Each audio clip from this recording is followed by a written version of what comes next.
శ్రీమాత్రే నమ. జై గురు దత్తాత్రేయ నమ. ఈ వీడియోలో మనం సింహరాశి వారికి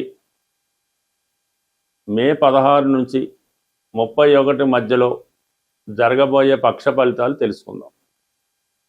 ఎప్పుడూ లేని విధంగా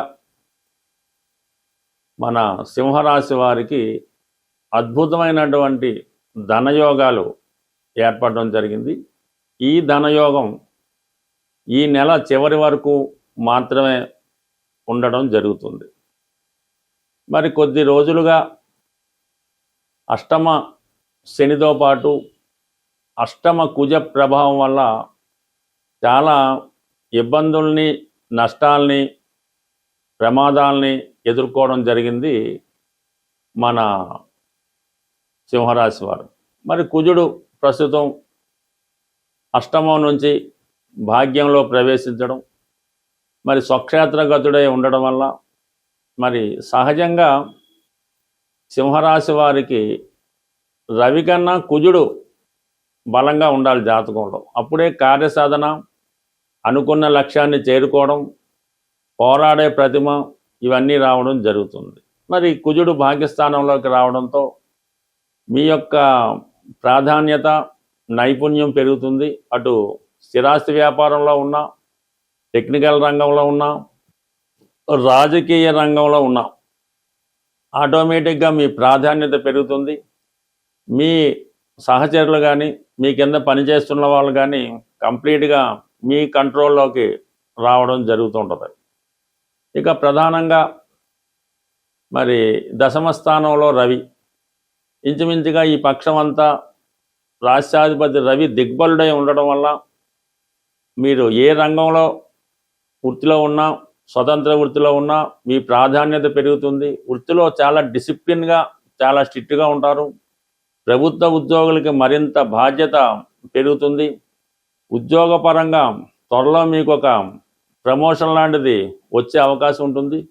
లేదా కొత్త వ్యాపార అవకాశాలు రావడం వల్ల దాన్ని మరింత ఇంప్రూవ్ చేసే ప్రయత్నం కూడా జరుగుతూ ఉంటుంది. అంటే బుధుడు ధన లాభాధిపతిగా ఉన్నటువంటి బుధుడు రాష్ట్రాధిపతితో కలిసి ఉండడం వల్ల సొంత ఆలోచనలతో, స్వయం కృషితో వ్యక్తిగతంగా ధనం సంపాదించే కార్యక్రమాలు జరుగుతాయి.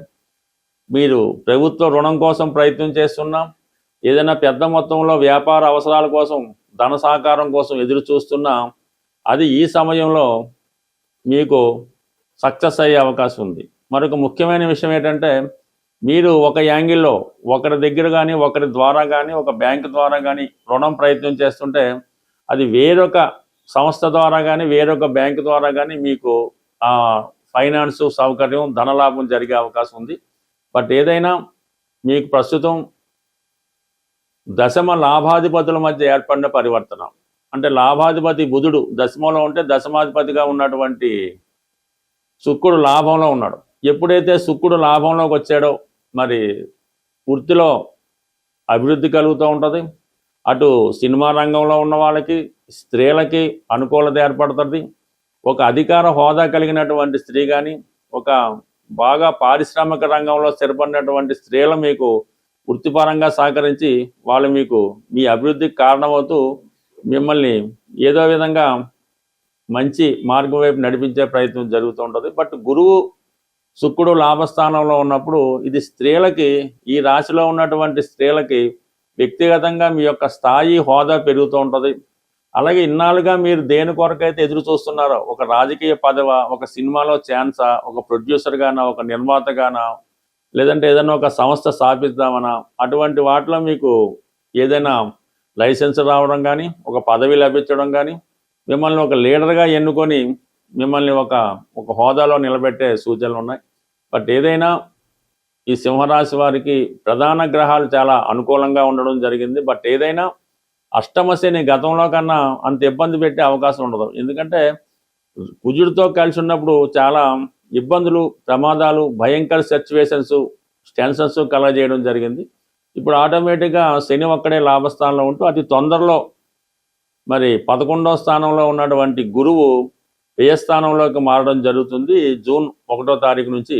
ఎప్పుడైతే మనకి గురువు కర్కాటక రాశిలో ప్రవేశించాడో డైరెక్ట్గా మరి తన యొక్క భాగ్య దృష్టితో శని భగవాన్ని వీక్షించడం వల్ల టెంపరీగా ఒక 4-5 నెలల పాటు ఈ సింహరాశి వారికి అష్టమ శని యొక్క ఇబ్బందుల నుంచి తప్పుకోవడం జరుగుతుంది. సో దాని కారణంగా మీకు ఆగిపోయినటువంటి పనులు చకచక ముందుకు వెళ్ళడం జరుగుతుంది. గతంలో ఎవరైతే మిమ్మల్ని నిరాకరించారో వారి సహకారంతో పూర్తి చేసుకోవడం జరుగుతుంటుంది. అంటే ఓవరాల్గా పెద్ద పెద్ద బాధ్యతలు ఉన్న వాళ్ళు ఈ సమయంలో దాన్ని సునాయాసంగా పరిష్కరించుకోవడం జరుగుతుంది. బట్ ఏదైనా రాశి యందు ఉన్నటువంటి కేతు ప్రభావం వల్ల ఏదైనా ఒక నిర్ణయం తీసుకునే ముందు 1-2 సార్లు బాగా ఆలోచించి నిర్ణయం తీసుకుంటేనే మంచిది తప్ప తొందరపడి తీసుకున్న నిర్ణయం వల్ల అవతల వారికి లాభం కలుగుతుందేమో తప్ప మీకు పెద్దగా వచ్చేదేమీ ఉండదు. ఈ వీడియోలో మనం కుజదోషం మీద ఉన్న అపోహలు, అపార్థాలు వీటి గురించి తెలుసుకునే ప్రయత్నం చేద్దాం.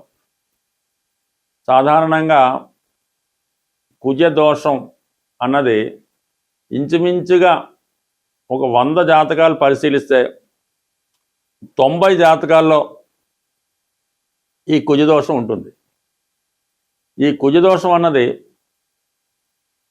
లగ్నం నుంచి, చంద్రుడున్న స్థానం నుంచి, అలాగే శుక్రుడున్న స్థానం నుంచి లెక్క పెట్టడం జరుగుతుంది. ఇది లగ్నం నుంచి ఉదాహరణగా తీసుకుంటే 2, 4, 7, 8, 12 స్థానాల్లో కుజుడు ఉన్నప్పుడు అది కుజదోషంగా భావించడం జరుగుతుంది.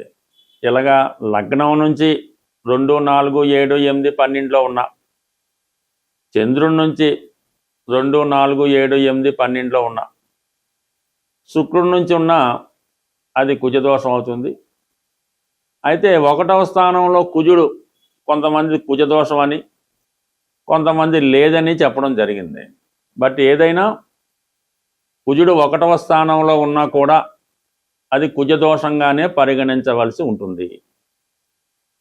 అయితే గురువర్గ లగ్నాలైనటువంటి మేష, కర్కాటక, సింహ, వృశ్చిక, ధనుస్సు, మీనరాశుల్లో రాశియందు లగ్నమందు గురువు ఉన్నా కూడా కుజదోషం కింద కాదని, వృషభం, మిథునం, కన్య, తుల, మకర, కుంభాల్లో లగ్నమందు కుజుడున్న దోషం అని చెప్పడం జరిగింది. బట్ ఎక్కడున్నా రాశి అందు కానీ లగ్నం కానీ ఉన్నటువంటి కుజుడు 4, 7, 8 స్థానాలను వీక్షిస్తాడు.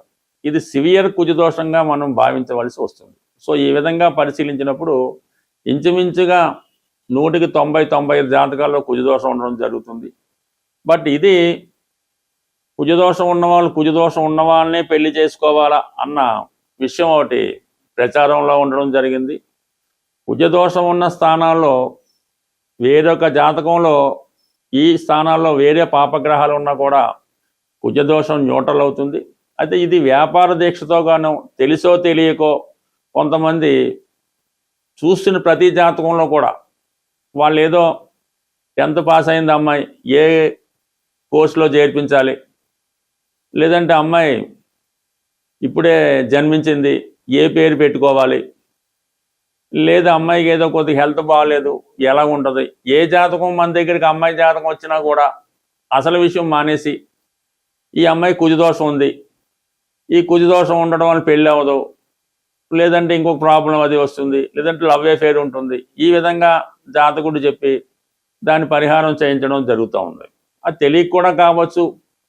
ఇది వాళ్ళు కూడా నమ్మి ఏదో 8 సంవత్సరాల అమ్మాయికి ఏదో విహారం చేస్తే కుజదోషం ఉందని భయపడి అందరికీ చూపించి ఈ విధంగా ఇబ్బంది పడడం జరుగుతుంది. ఈ కుజదోషం ఉన్నవాళ్ళు కుజదోష పరిహారం చేసుకోవలసి వస్తే అది వివాహానికి ముందు, అంటే మనకు ఒక సంబంధం నిర్ణయమైన తర్వాత అబ్బాయి జాతకంలో కుజదోషం లేదు, అమ్మాయి జాతకంలో కుజదోషం ఉన్నది, అప్పుడు వాళ్ళిద్దరికీ పెళ్లి చేయాలనుకున్నప్పుడు అమ్మాయికి కుజదోష పరిహారం చేస్తే అప్పుడు ఆ దోష పరిహారం తర్వాత చేసే పెళ్లి అనుకూలంగా ఉంటుంది. కాబట్టి ఆ విధంగా చేసుకుంటే మంచిది తప్ప అసలు ఏ సంబంధం లేకుండా ముందే పరిహారం చేయించారనుకోండి, అప్పుడు మళ్ళీ కుజదోషం లేని అమ్మాయి మళ్ళీ ఎక్కడ మనం ప్రయత్నం చేస్తాం, అది తప్పు. కాబట్టి కుజదోష పరిహారం అన్నది వివాహానికి ముందు చేయవలసినటువంటి క్రియ. అది అనేక రకాలుగా సాంప్రదాయ వారీగా ఉండడం జరుగుతుంది. బట్ ఈ మధ్యకాలంలో ఒక అమ్మాయికి సాధారణంగా అంటే ఒక అబ్బాయి అనుకుందాం, ఈ అబ్బాయికి ఏముందంటే యాక్చువల్గా ఏదో ఒక అబ్బాయి జీవితంలో ఒకటే పెళ్లి రాసి పెట్టి ఉంది. కొద్దిగా లేటు, అతనికి ఉద్యోగం లేకపోవడం వల్ల లేదంటే వేరే సాంప్రదాయ వృత్తిలో ఉండడం వల్ల వివాహం లేట్ అవుతుంది. ఎవరో ఒక గుళ్ళో పూజారి చూపిస్తే ఈ అబ్బాయి కుజదోషం ఉంది, పెళ్ళి అవ్వట్లేదంటే సరే ఏంటి పరిష్కారం అంటే ఈ డూప్లికేట్ మ్యారేజ్ ఏదో అరటి చెట్టుతో పెళ్లి చేయలేదు చెప్పారు. ఆ విధంగా వాళ్ళు ఆ పెళ్లి చేశారు. ఉన్నది ఒకే పెళ్లి అబ్బాయి జాతకంలో, ఈ అరటి చెట్టుతో పెళ్లి అయిపోయింది. ఇంకా తర్వాత 10 సంవత్సరాలైనా వివాహం అన్నది అబ్బాయి కావలేకపోవడం జరుగుతుంది. అందువల్ల తెలిసి తెలియకో కొన్ని పరిహారాలు చేయడం వల్ల వారి జీవితంలో ఈ విధంగా పెళ్లి కాకుండా బ్రహ్మచారిగా ఉండిపోవడం కూడా జరుగుతుంది. కాబట్టి ఈ కుజదోషం గురించి పెద్దగా అపోవలొద్దు, చిన్నపాటి పరిష్కారంతో ఈ సమస్య సాల్వ్ అవుతుంది. ఈ కుజదోషానికి అనేక రకాలుగా ఎగ్జాంపుల్స్ ఉన్నాయి. కొన్ని లగ్నాలకి, కొన్ని రాశులకి, కొన్ని నక్షత్రాలకి కుజదోషం అన్నది ఉండదు. అలాగే కొంత ఏజ్ దాటిన తర్వాత కుజదోషం ఉండదు. గురుదృష్టి ఉంటే కుజదోషం ఉండదు. ఇలాగా కుజదోషం ఒకటైతే 99 రకాలుగా పరిహారం జరుగుతుంది. బట్ ఏదో ముందు జాగ్రత్తగా చేసుకున్నా కూడా అది పెద్దగా ఏమి దానికోసం భయపడి జీవితాలు నాశనం అయిపోయినట్టు ఇబ్బంది పడే పరిస్థితి అయితే లేదు. కేవలం ఇది ఒక అపోహ తప్ప ఇది పెద్ద కొంపలు మునిగిపోయే దోషం అయితే కాదు. బట్ ఇది బ్రతుకు తెరువు కోసం చాలామందికి ఇది ఉపయోగపడుతుంది. అంటే కొంతవరకు బతకొచ్చు, కానీ మరీ అన్యాయంగా బతకకుండా అవతల వాడిని భయభ్రాంతులకు గురి చేసి జీవితాలను నాశనం చేసే విధంగా శాస్త్రం ఉండకూడదనే ఉద్దేశంతో ఈ పరిజ్ఞానాన్ని మీకు అందివ్వడం జరుగుతుంది.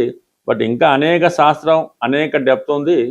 నాకు తెలిసినటువంటి 1% జ్యోతిష్ శాస్త్ర పరిజ్ఞానంతో చెప్పడం జరుగుతుంది. స్వస్తి.